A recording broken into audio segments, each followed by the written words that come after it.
Oh boy, a lot of things going on now, huh?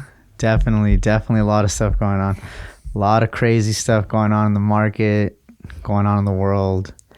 It's exciting. It's really exciting, honestly. We're really at a weird stage of humanity right now. Yeah, I like how you brought that up, because a lot of people have compared this time to the Industrial Revolution. Basically when we had the internal combustion engine, the telephone, and electricity. When it became mainstream, also computers and the internet.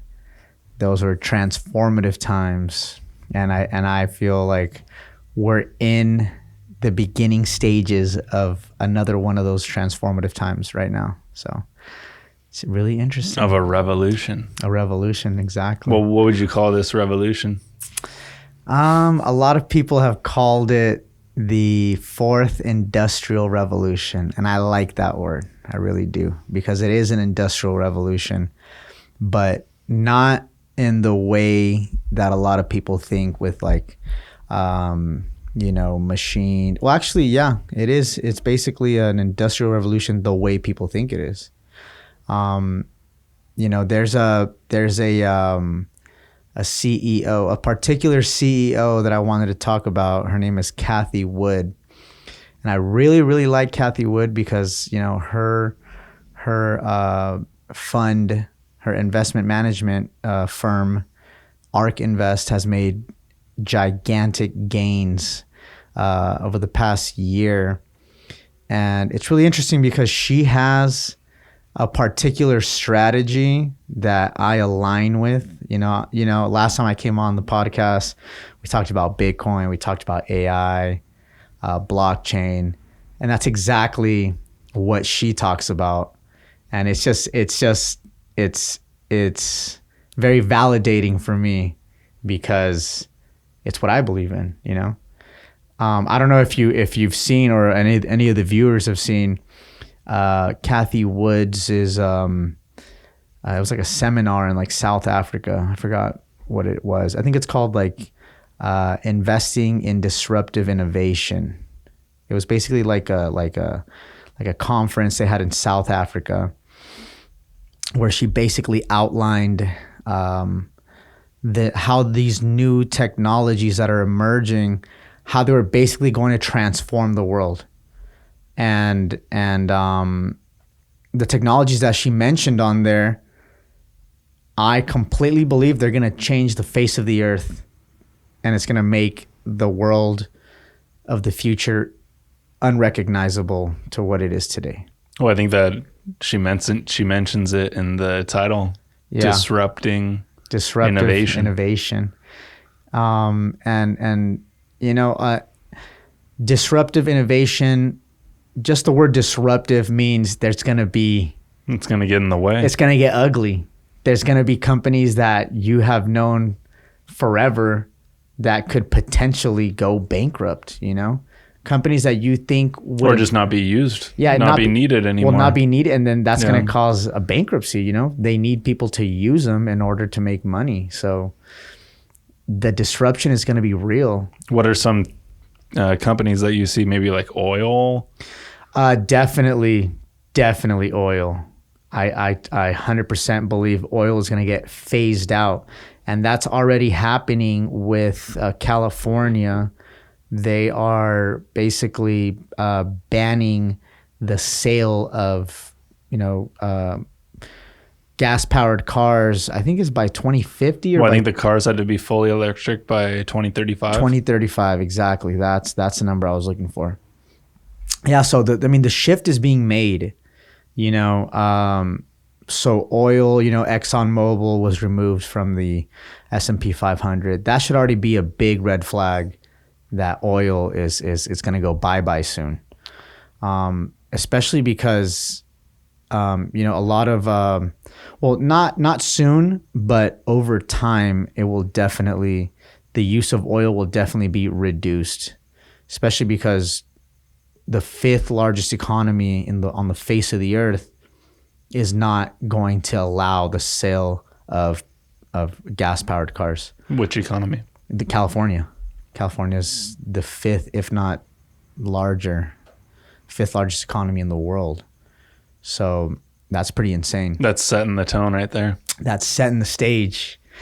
Talking about setting the stage, I really like all these stages that are being set in the world right now. I'm pretty sure you've heard of the Robin Hood situation with GameStop and everything. And I want to talk about this because people need to understand that whatever you see in the news, it's for a reason, okay? And a very, very particular reason. It's very planned out. So people know that, Robin Hood basically limited the buying functionality of their app in regards to GameStop, AMC, and a couple other stocks that were basically seeing a galactic rise in their stock price. And this is not on accident. A lot of people say that Reddit users planned this and whatnot, but you can't. It's just way too convenient. Let me tell you why. So Robinhood, so the way that these online brokerages work right now is, you basically, you transfer money into the brokerage account, and then sometimes these brokerage accounts will let you immediately start trading. So just so you know. Without the funds clearing. Exactly. So when you invest the money, in reality, that brokerage doesn't receive the money immediately. It actually takes a couple of days because it has to be cleared through a clearinghouse, okay, or through their bank, through the banks. They have to make sure you actually have that money, and that it goes through, that you have that money in your bank account. So there's a clearing problem that arises. So Robinhood, whenever you deposit money, they let you trade instantly on the app. They haven't received the money, but they credit you. So you think you're actually trading with your money, but in reality, they haven't even received your money. Now, when you buy a stock, you don't necessarily buy it right then and there. It looks like it on the front end, on your end, but behind the scenes, they have to have capital in order to clear the buying of those stocks. Okay, you don't actually buy it right then and there. So there's a clearing issue that happens. So what happened with GameStop is that it pumped so high that Robinhood didn't have the necessary funds on hand to basically clear the amount of purchases that were made on the app. So there was a clearinghouse problem, okay? It's very interesting because so that's why they stopped the buying functionality of those stocks, because they don't have that much cash on hand, right? And it's so convenient because one way to fix this problem is through the use of blockchain. So blockchain, particularly the Ethereum blockchain or the Ethereum platform, is a perfect platform to solve these problems. So because it's instant settlement. Whenever I send you money, it's instant. You get it. Well, it's going to be instant. They're working on it. But funds don't need to clear for that? No. As soon as you buy Ethereum, it's yours. It's in your possession. As soon as you send Ethereum and they receive it, it's theirs. They're working on making it instantaneous, which is well, who's on the back end of that, like Coinbase? No, there's Vitalik Buterin, which is basically the creator of Ethereum. He's one of the guys that he's the guy that made Ethereum, and it's very, very interesting too because Peter Thiel is actually involved with him. There's rumors that Peter Thiel paid him $100,000 to create Ethereum. Peter Thiel is a very important figure in this whole new world.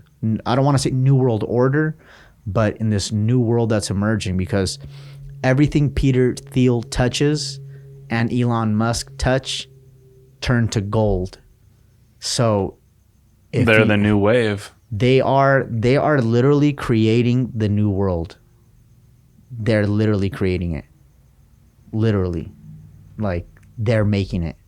Their creation. So is there someone on the back end though of the Ethereum contracts to where when someone sells their shares, they get the money? Who's fronting them? The that thing is, money? the Ethereum platform facilitates it actually creates something called a smart contract. So a smart contract is it'll basically allow you to deposit Ethereum, and this smart contract will hold the Ethereum until all the conditions of the contract are met. Once those conditions of the contract are met, it releases the Ethereum that's locked in the contract to the corresponding parties. So in reality, the protocol functions as like the middleman, kind of like in a home buying transaction. You have escrow companies, right? And they basically hold money and they make sure that that the terms of the contract is met before they disperse the funds and they release title of the house. So Ethereum is basically going to put escrow companies out of business if they don't adapt. So going back to Cathie Wood, in the seminar that Cathie Wood had, she basically explained how right now we are in a transformative time, just like when the combustion engine, the telephone and electricity became mainstream, how that changed the world. Also computers and the internet, how that changed the world. We are in another transformative time. But the technologies that are going to infiltrate our economy is basically blockchain technology. We have robotics. We have autonomous vehicles, energy storage, and genomics, genome sequencing, DNA sequencing. So these new technologies will basically infiltrate all sectors of our economy, and it will basically create. They're not. These technologies are basically platforms. So it will create a platform for brand new innovation to come about, and that's going to create drastic change. So they'll take over new sectors, or they'll take over sectors, and they will also create new sectors? They'll probably create new sectors, yes. Because like gene editing, I don't believe that they're doing that right now, right? Not that I know of. I know because what I'm saying is that there wasn't a sector already there that was doing a form of that. The thing is, the gene editing is one part of the genome technology, because there's all kinds of technologies arising in the genome space. You know, DNA sequencing, DNA editing, and other kinds of technologies are coming about. So that's going to create a lot of new tools for people to use when it comes to problems at the DNA scale. So DNA scale, basically, you know, maybe you have some sort of disease, you're prone to, you know, certain kinds of cancers or whatnot. So these new tools that are going to have that these people are going to have available to them will make it easier for them to basically solve problems at the genome scale, at the DNA scale. So it's very interesting. Could you see that being to, like, you know, rather than preventing illnesses, could that turn into fix illnesses, could treat illnesses, but also like creating like superhuman strength? Oh yeah, or I mean, yeah, you could. When it comes to gene editing, yeah, you could do all kinds of stuff, because the DNA is basically the DNA of an organism. It's basically the code to the functioning of that organism. So your DNA has all the information that your body needs to run your body, you know? So if you wanted to increase muscle mass, I'm pretty sure there's something you can edit, genes. So you can edit it to where maybe you make your legs longer to run faster. Yeah, maybe if you increase the production of a certain hormone, You could definitely, well, maybe not now, maybe not when you're fully grown. I mean, it would be. It'd have to be in the early stages. I would think it would have to be in the early stages, primarily before an organism is even formed. Meaning you would have to get it at the embryonic scale, not scale, but stage. So starting off from one cell, and letting it replicate into whatever it's going to be, because you have to realize that once you're already fully grown, you have billions, maybe even trillions of copies of that same DNA everywhere. So in order for you to change the DNA of every cell in your body is very challenging, So compared to just changing the DNA of one cell and letting it replicate, it's a lot easier. So maybe not you necessarily would be able to grow longer legs, but say you want your children to have green eyes or blonde hair, you could definitely do that. And that's where designer babies come in, and you could design your children. Wow. So that's going to be really interesting when that comes out. So where do you see it going from the illnesses, right? It'll start with curing Parkinson's, things like that, but what could it lead to? Well, let me talk about something that somebody had mentioned to me that kind of blew my mind. So, you know how we are getting all these breakthrough technologies in the genome space, right?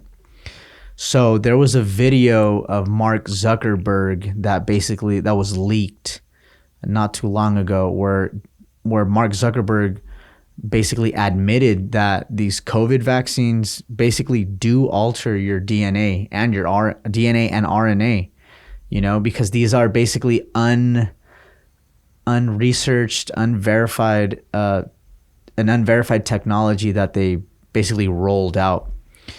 But it's very interesting because, all these people are getting vaccinated and they're talking about all these negative effects that they're getting, but kind of like the Robin Hood situation where that clearinghouse problem was created and it conveniently blockchain solves that problem. I think that these vaccines will create a genome problem, and this genome problem conveniently will be able to be fixed by all these new breakthrough technologies in gene editing and gene sequencing. So that's why I'm saying everything that comes out in the news, it's for a reason. Well, that kind of reminds me of like Bill Gates creating a virus in a computer to sell the antivirus program. Exactly. So if you know the Hegelian dialectic, they basically, these elitist. What is that? The Hegelian dialectic. It's like this. I forgot exactly what it was, but it's like a concept where they create a problem in order to implement the solution that they want. So they create, like I said, right now they're creating specialized problems. The these vaccines being rolled out really fast, people injecting themselves, trying to protect themselves against COVID. But they're going to create all these gene problems that are going to get passed down to their it's all a narrative. Kids, and nobody's gonna find out about it until maybe a couple of years from now. But these gene technologies, these DNA technologies that we're coming up with right now, are going to conveniently solve those problems, just like blockchain is going to solve the Robin Hood clearinghouse problem. So we're in a very interesting time now. Anything that you hear on the news that's kind of like, that's blown out of proportion, or it's basically being mass broadcasted on all these networks, is for a reason. They're trying to light the match that's going to cause the explosion in innovation. So that's what they want. That's why I like Cathie Wood a lot, because she invests in all these innovative companies, and I think they have the potential to first go global And that's why you're seeing all these companies just shooting right up, like in a straight line, straight up, because they have global reach. We don't realize just how long of a reach they can have, you know? Some people say, "Oh, I missed the train. I already missed the moonshot." But, you know, when you're talking about companies that can potentially, you know, go global, I think we're just getting started. So, wow, it's crazy. 3D printing. So this will kind of be like a whole world thing. Yeah, this is definitely going to be a whole world thing. I definitely think, especially with Tesla. I don't know if you heard about Tesla's, you know, robo taxi concept. No. They basically want to provide an artificially intelligent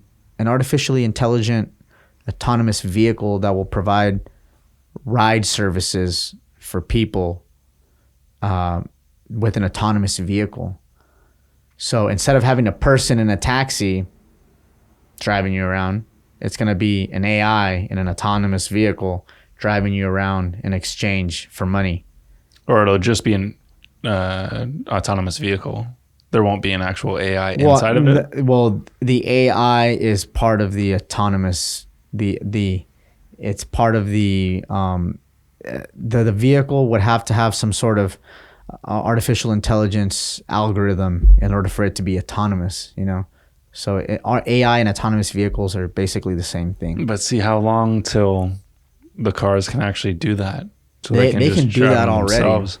They can do that already. It just hasn't been mass. It hasn't been rolled out on a mass scale. And just like I was telling you last time I was here, you know, cryptocurrencies, they're not made for human use. You know, it's basically to pay an artificial intelligence. That's the whole point of a cryptocurrency. Because how are you going to pay an AI in physical dollars? There's no way. It needs to be digital. That's why cryptocurrency is being pushed. It's being pumped. They want this. They want Bitcoin and all these cryptocurrencies to be pumped because everyone's going to get in on it. Everyone's going to validate the idea. It's going to have all this massive value. And then AI can start transacting in Bitcoin or other cryptocurrencies. It's just a lot of crazy stuff going on right now. And so back to the autonomous vehicles. Okay. So we're giving by Tesla right now. You're driving your Tesla on the road. You put it in autopilot, and you're already allowing it to learn the road. It knows where it is on the map geographically, and it knows that road based on all the cameras that are around it, all the sensors. And essentially, that car has just learned to drive down this street right here. Yep. And not only that, but it's learned also. Well, I mean, what you got to realize is that the AI has already learned, because everybody who buys the Tesla is basically feeding data into the AI. So remember, the AI will learn. Oh, so it's not specific to one vehicle. No, it's just accumulating data from all of these people who own Teslas. So they know all the streets in the United States. They know how a little girl looks like. They know how a ball looks like. So they know when a ball goes on the street, the car stops. Wow. When a little girl goes on the street, the car stops. When the light turns this color, the car goes. Because remember, the AI is a complete blank slate. Completely blank slate. Blank, blank, blank. It doesn't even know it doesn't know anything. It doesn't know what a street light looks like. It doesn't even know what the color red looks like. It doesn't know anything. You literally have to train it from the ground up. It's like a baby with a blank slate. And people don't even know this is happening. They don't. Because we're sitting at the light and it turns red, right? We're sitting at the light, and then when it turns green, it goes. It's because if people knew what was really happening, because right now what's going on is that we're gonna roll out all this AI, all these robotics, and a lot of these people are gonna get put out of work.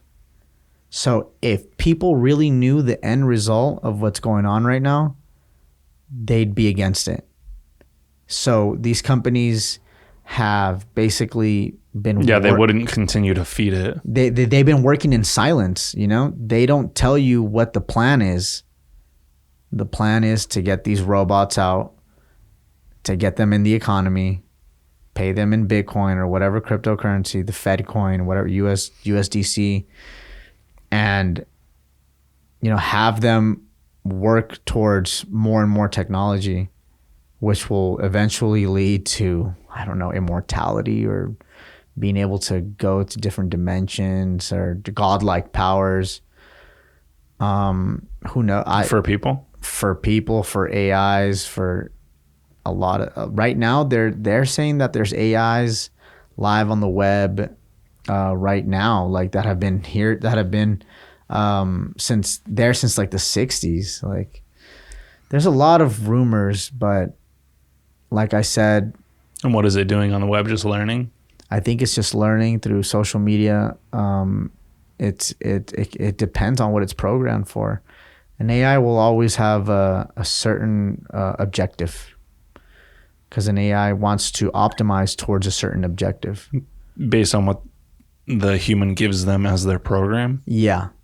So like, think about a person. Like, if a person is brought up their whole life, trained to be an athlete, they're going to optimize their whole life towards being an athlete, or at least they're going to try to, so they're going to, they're going to sleep, they're going to work out, they're going to do everything they can to optimize themselves. They're on a mission. In an athlete. Yeah, exactly. An objective. Yeah. So we're intelligent beings. That's why we have objectives and goals, and we strive towards them. AI has the same thing, except it doesn't have other limitations like we do. Like the need to be.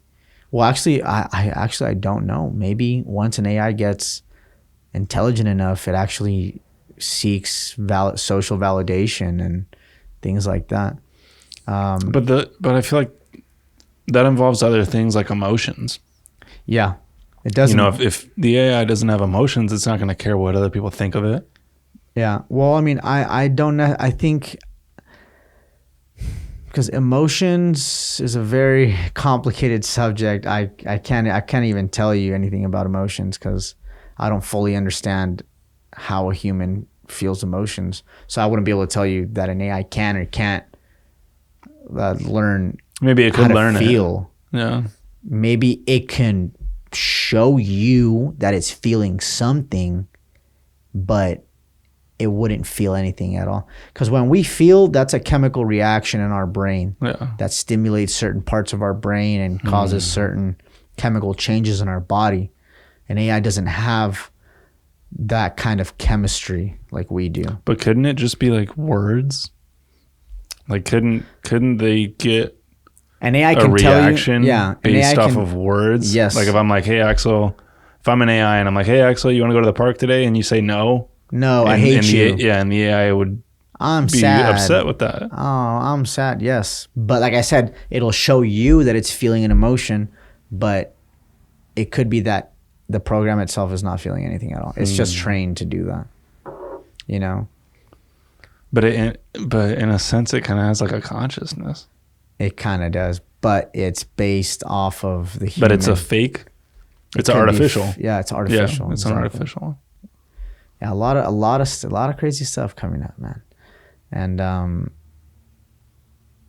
so like I said, all these autonomous driving, robotics, energy storage, like battery storage technologies also where they're getting some breakthroughs, where they can get like a 500-mile charge in like 20 minutes. Like I think Lucid Motors had a presentation where they could get like I don't know if it was 500 or 200 miles. Are there any repercussions for things like that? Like constantly innovating to that level, does that not come with repercussions? I mean, I'm assuming it does, but I'm pretty sure it does. But just like with any new technology that's rolled out, first it has to get rolled out and has to get implemented for us to see the repercussions, because you won't be able to see the problems that arise until these technologies are rolled out. It's just like when the Industrial Revolution was going on. I think my girlfriend told me that she read a book about the Industrial Revolution where these girls were basically painting these toys, and in the process they would lick the paintbrush, and the paint back in those days had lead in it. So they would paint the toys, and they had no idea they were ingesting lead, that it was toxic to them, and their teeth were falling out. So because there was paint on the brush. No, yeah, because the paint on the brush, Yeah. the paint had lead in it, and back then they didn't know the effects of lead on the human body. So because they were these technologies were barely getting rolled out. So like I said, we're not going to know the effects of all this new tech until we roll it out. It's kind of like the coal miners. Yeah, and inhaling all the smoke. exactly. Yeah, and then once all these things happen, then regulators come in and they regulate. It happens with everything. That's why right now with Bitcoin and all that stuff, all the cryptocurrencies, regulators are being criticized because they're not allowing the innovation to get rolled out completely and transform the world. And what they're doing is they're choking it by regulating it ahead of time. But that monetary policy is a very big thing. So I'm pretty sure they're not just going to let some cryptocurrency come up in here and mess up their whole plan that they have for the people through money. It's kind of a tricky thing, right? Because are they supposed to regulate it early, right? Like they are? Or are they supposed to wait until something happens and then start regulating it? Kind of like the cars with seatbelts. Exactly. Yep. Just like that. Or, nowadays, social media, Instagram, all these things being so addictive, especially for the younger kids. Exactly. And they get on these things and then that's exactly what it is. Yeah. They're hooked on it. And then there's no regulation. There's no time limit per day. There's no age limit. Yep. These kids get on these things and it's just, it's just like the free market. They exploit that, these companies exploit the fact that regulators don't come in till later. But I think regulators and companies should work hand in hand when it comes to new technologies. They should really be communicating their results to each other, simultaneously, instead of waiting for a big technological run to have all these effects, and then the regulators trying to figure out all of these problems at the same time. Like it should go simultaneously. Well, it's kind of... That's what I think. I could be wrong. I feel that's hard. It's kind of like a two-sided thing. It's a strategy. It's a strategy because like I said, if you allow a major technology to be rolled out and say it just kills 1 million people, what are you going to do? Like you should have regulated it beforehand. Just like cars. See, then their side of it's like, well, how are we supposed to know? It's because that's a balance. There's a balance. It's regulation and innovation. It's a balance. Private.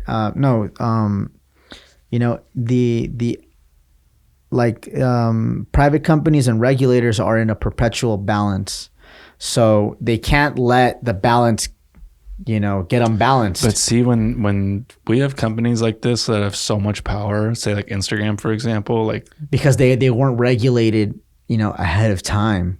But then it's also hard to predict what that's going to do to humanity. Did Instagram, when they launched, did they know what it was going to do? That's what I'm saying. To people? But then again, they do play to your emotions. They did that on purpose. They have algorithms that do that. They did that on purpose. And I think that they're kind of doing something backdoor and keeping it on the down low. So I'm saying, because there is no, at least from what I know, there's no, there was nobody checking on them. I really don't know, but well, they're starting to be held accountable, right? Now they are. I think Amazon, Facebook, Twitter. I think all of these companies are. I don't know if it was Florida or somewhere else, like overseas, or maybe in like the UK, and they said that they were going to fine social media networks for censoring people. Oh yeah, I Yeah. mean that'd be great. That'd be cool. And it was like something like $2 million per person. It's because that's where the whole Trump situation comes in, where Trump wanted to repeal, I think it was Section 230 of I forgot what bill, but it would basically make social media companies be defined as publishers. So if they're defined as publishers, they're responsible for all the content on their platforms.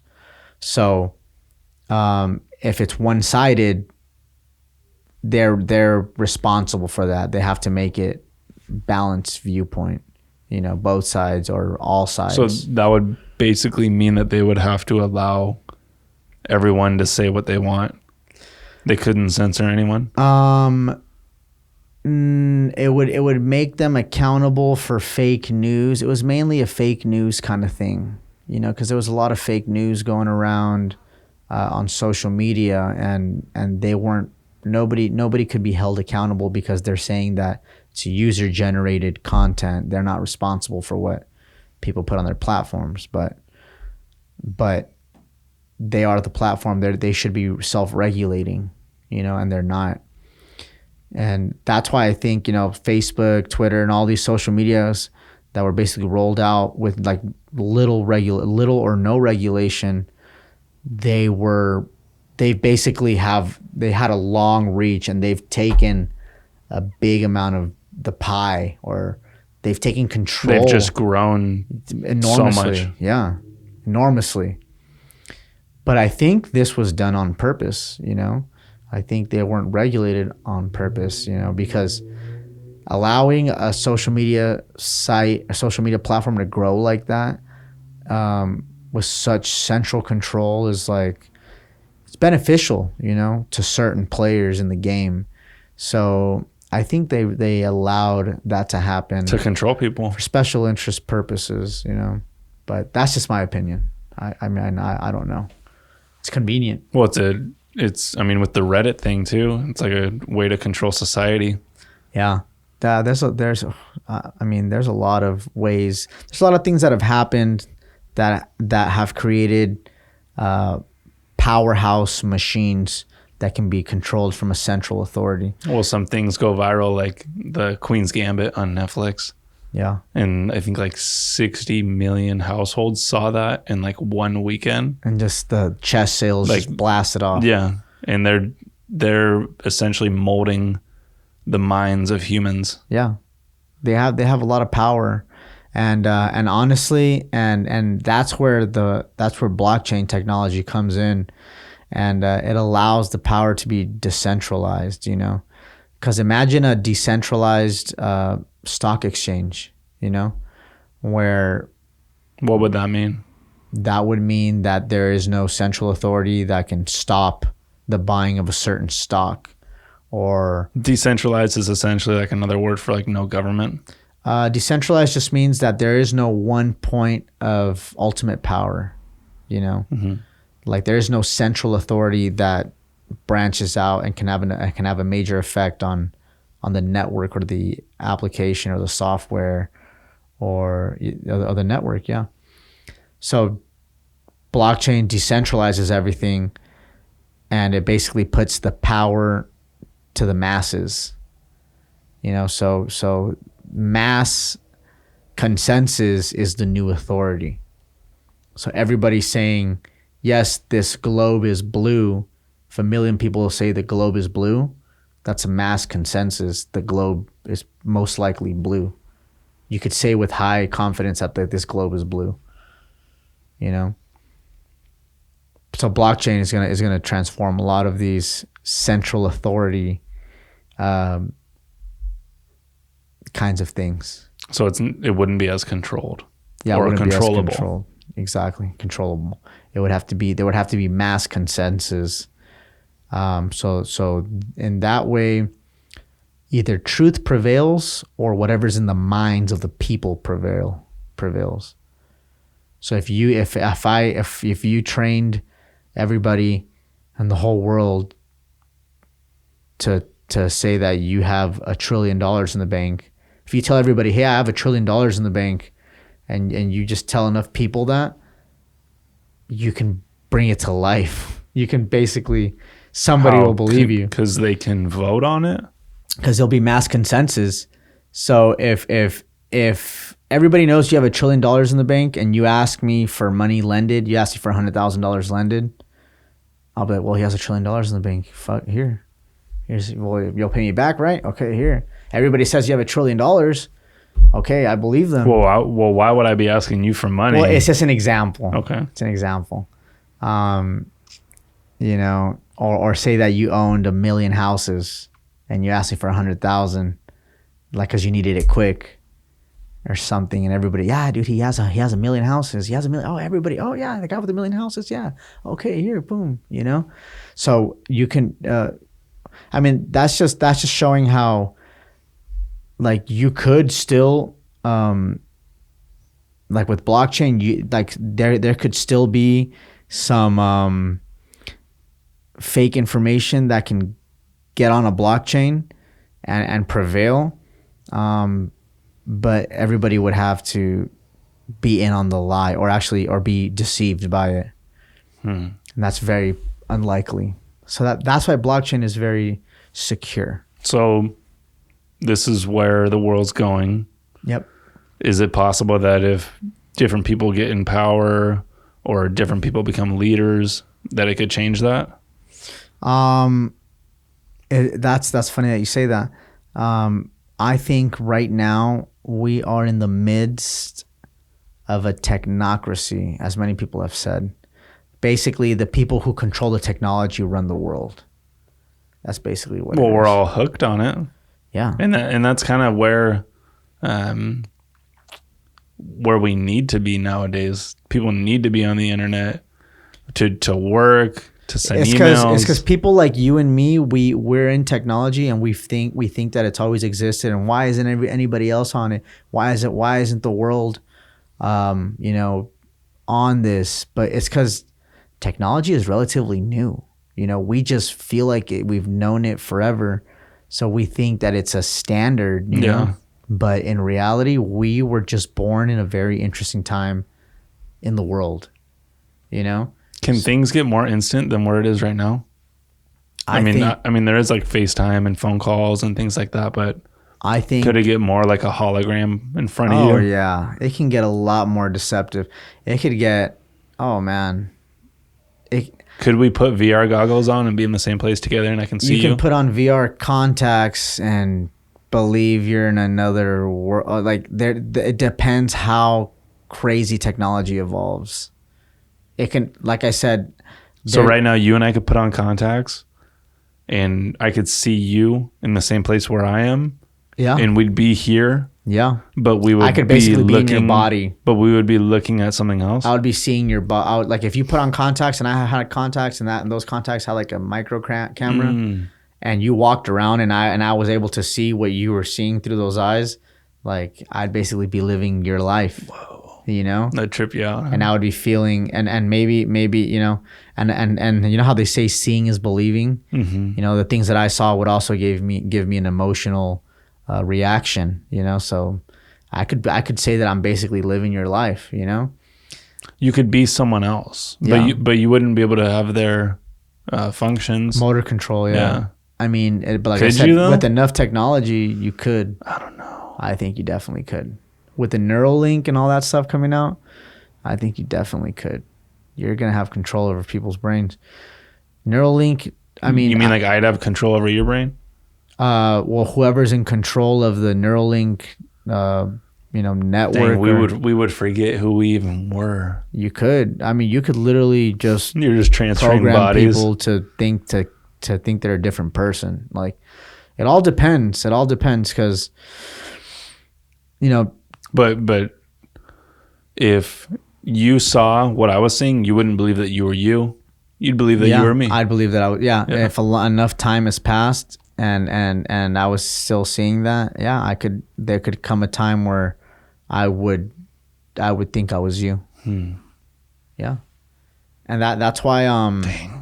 Yeah, that's insane. But like there's a famous saying that goes, when technology is advanced enough, it's basically indistinguishable from magic. Yeah. So like I said, I think the future, what the future holds 50 years from now, Well, right. Well, the world is going to be completely different. the iPhone, right? Or a phone call. Phone call, is mobile magic. phones. A phone in itself is magic. Yeah. Electricity, computer, like somebody living in the Amazon would be like, what the hell are you guys messing with? You know? You have a freaking AirPod in. Like, what the hell is that? Witchcraft or whatever, you know? And this freaking AirPod is feeding you music. And you know what's really crazy too that I just thought of?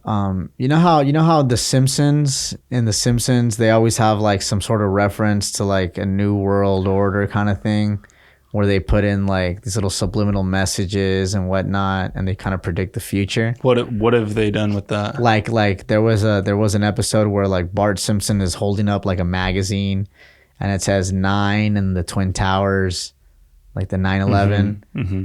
And then all of a sudden 9/11 happens, and you know, all these little Well, I think I saw the one of Trump coming down on the escalator. like that one. I don't know if that one was real, but I'm pretty sure there's a lot of them. Well, anyway, there's also a show called Futurama, you know, and it's kind of like didn't The the Simpsons. creator of The Simpsons create Futurama? I think so. Yeah. I think so. So just process that for a second. If the creator of The Simpsons, who was buddies with I don't know with who exactly, but with one of these elite people, and they would basically tell him information, and he would incorporate it into his cartoons. Who? Like a Rothschild or something? I don't know. I think it was a Rockefeller. I'm not too sure who. Someone up there Yeah, I'm gonna have to in the elite. circle back to that. but yeah, so the creator of The Simpsons also made Futurama. So And what's Futurama? Futurama is basically like another Simpsons kind of cartoon, but in the future with flying cars and robots and artificial intelligence and all this stuff. So I think, you know, we're basically already being trained about what's going to happen in the future, and it's through Futurama and some other shows and Hollywood broadcasts. Ooh, and a movie that I recommend a lot of people watch that's on Netflix right now. It's a Korean movie. It's called Space Sweepers. Okay. Total New World Order programming. Space Sweepers. I'm not going to tell you what it's about or anything. Just watch it. Space Sweepers. It's crazy. It's really crazy.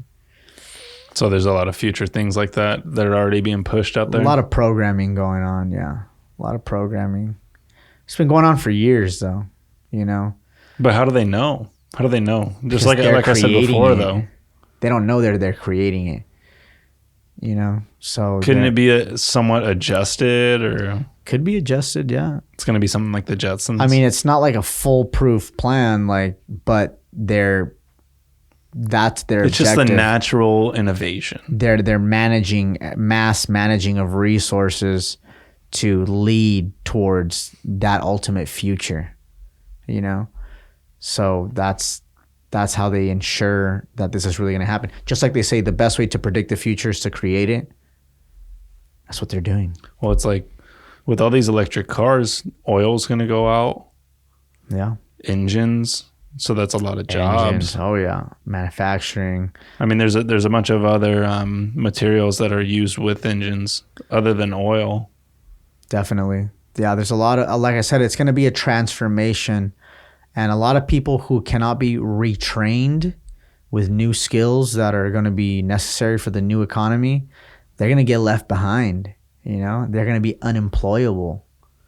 So it's important that people know how to learn new skills. Always be adapting. It's hard because think about it. If you've grown up your whole life to be, I don't know, working in a production plant for Mercedes-Benz, exactly. making engines. That's all you know. You're just, and then all of a sudden here comes these new programming jobs, artificial intelligence programming jobs, And you're like, what? I'm not learning And that. your only other alternative is to go to Tesla, where they have just batteries to work battery on. technology. Yeah. And you're not going to know what to do. If you don't learn about the battery technology, your skills are useless, basically. So always be learning. You don't think that there'll always be a market, though, for gas cars? Because I'm a big fan of gas cars. I think, no, I don't think there'll always be a market for gas cars. Really? Because people like the sound, though. Once they get regulated out, they're gone. Maybe there might be special permits for one or like a couple of them, but they're not going to be allowed. Have you ever driven a Tesla? I haven't driven a Tesla, but I've been in one, and when they put it in like ludicrous mode, oh wow, that thing blasts. They're fun. It's just a different style of driving. Yeah. And it's really fun. And it's very efficient. Oh, I lied. I did drive a Tesla when I went to San Francisco. My friend Isaac Chang, if you're watching this, thanks for letting me drive your Isaac? Tesla. Yeah, Isaac was a friend of mine, and what Tesla did you have? I think it was the Model S. Model S. It was his dad's Tesla. And it was a few years back. Yeah, it was a few years back. We were in San Francisco. We went to go check out the Tesla factory. No way. In San Francisco, yeah. And he brought out his dad's Tesla, and he's like, "Oh, you want to drive it?" I was like, "Yeah, sure." He also put it in I think it was ludicrous mode. I don't know, but it was a rocket. Yeah, it's a freaking rocket. They're fun. Man. Yeah, it's crazy. Would you get one? Maybe not Tesla. I'm kind of waiting on Lucid. Really? Lucid Motors, the Lucid Air. What caught your eye with Lucid? I like Tesla.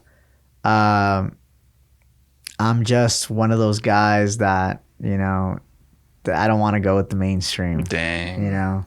I want to be more of the rebel, the Lucid Motors. The alternative. Yeah, the alternative. But I would get a Tesla. Don't get me wrong, I would. The opportunity presented itself, and, everything was, well, they're making them a lot more stars affordable aligned. Yeah. Yeah, they are. 40,000, and you could lease one for like $500 a month. Yeah. Like I said, I would get one. I would. But I'll wait a little bit. I just took out a car, so I got another 2 years before. It's just interesting, because Tesla's been running the game for a long time with no competitors. Definitely, yeah. And a lot of these automakers have shut down their electric vehicle programs because they don't think they can compete. They don't have the infrastructure. You need infrastructure for electric vehicles, and a lot of people don't realize that. They get a Tesla. They don't realize, oh shit, I have to go to a charging station that will support my Tesla, I think they're going to be way more mainstream sooner or later, though. Yeah, they will. With a lot more superchargers. And they will. Definitely will. But like I said, I want to wait for the alternative. I want to see what else is out there, Because, I know Tesla's going to be like the EV manufacturer, but I want to see what else arises. You never know. We're still in an innovative time. Dude, I think it's going to get so weird. You're just going to roll out a little mat in your garage, and you're just going to drive and park in the garage at night. Yeah. And you'll just be charging it. I suggest all the viewers watch this Lucid presentation where they basically showcase the cars and they have a few cars? I don't know. I think they only have one car, actually. I only saw like a highlight of it. The sedan? No, I think it was the Lucid Air. Anyway, they said they were going to get like 500 miles per charge, and that they were going to be able to charge in your house a lot faster than what it is now. They were going to have 900 volt.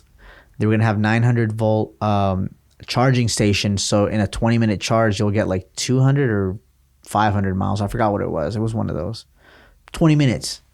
You get 200 or 500. 20 minutes, even with 200 miles is like, wow, that's a big upgrade. Yeah. So a lot of technology coming out. Just a little longer of a gas station visit. Yeah, a little longer. Maybe you might chill, drink a cup of coffee. It's so funny because it's like they have those things to combat with Tesla. Like, oh, it's going to get to 500 mile charge in 20 minutes. Yeah, like they have those things, but also it's like dude, just make a car that's luxurious. Yeah. That has some style to it. Teslas are pretty bland. Yeah, Teslas are pretty bland. But I think they did that on purpose just so it could be affordable, Okay. Because I know Tesla has been, they did a certain business model where they sell the expensive cars first, and all that money that they generate, they use it to cut costs and increase production for cheaper and cheaper cars. And I think Lucid Motors is doing the same thing. They're coming out with the first luxurious car, and the proceeds from that are going to go to making a cheaper and cheaper car.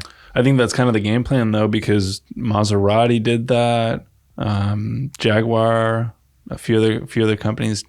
Yeah, they do that a lot, and I think it's mainly a production issue. Like that, like in the beginning, they can't mass produce that many cars. So the cars that they can make should be because that's expensive. a lot of capital at first, right? Yeah, it's a lot of investment in the whole and it's a lot of investment in the production of the business, manufacturing. A lot of machines, robotic arms, computers, test sheds, and all this stuff. Those are a lot of jobs that went out. Those are jobs, but like I said, it's a shift in skill. People really have to realize that, hey, we're going through a transformative time. Maybe your degree in art might not be as valuable, or in history, as a degree in, I don't know, programming, artificial intelligence, blockchain development, Isn't it wild? Because, with what's going on with autonomous driving and teaching these AIs, it almost feels to me like they should be paying us to teach these AIs how things work. But since I feel like there's a benefit for us to use it too. But you don't know you're teaching it, so that's why you can teach it for free, But at the same time, it's like, well, what are you gonna just not use your iPhone? What are you just not gonna drive your car? Well, you can always opt out to not send data, Yeah. And then if you opt out, they're not collecting data on you. You can always do that. But yeah, it'll benefit humanity, and it'll definitely benefit humanity as a whole. But some people will get left behind, definitely.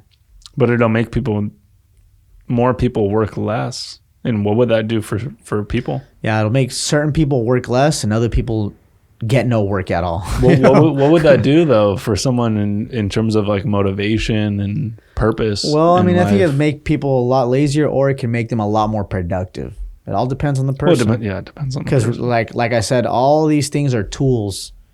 They're all tools that are being rolled out.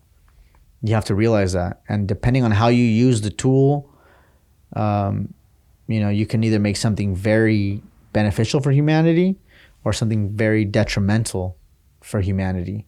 A gun can stop a robbery, or it can kill an innocent bystander. It's a tool. It has to be used for the greater good. It's exciting. It is exciting. Honestly, it's pretty wild. I can't wait. It's pretty wild. Definitely. We're really right in the mix of it all. I know. Honestly, I can't wait for the future. I'm learning artificial intelligence programming. I'm learning TensorFlow and Python. And I want to get into blockchain development too. These are things that interest me, and I think as an engineer, I need to know these things because, as an engineer, you have to be constantly learning about new technologies. You have to keep up to date. So that's why I love listening to all the news on this stuff. Even though I'm not in the computing field, I'm more in the chemical side, manufacturing, pharmaceuticals, and all that stuff, and also gene editing and all that stuff. You as an engineer can also partake in different disciplines because you have the mathematical skills and you have the analytical mind and procedural mind that's required to do jobs like this. So that's why I'm dipping my feet. And I'm excited, dude. I'm excited. Well, we'll see what happens. Definitely. Oh, thanks, Axel. Yeah. We'll have to do it again soon. Thank you for having me, Michael. It's always a pleasure. I hope you guys enjoyed. See you guys. See ya.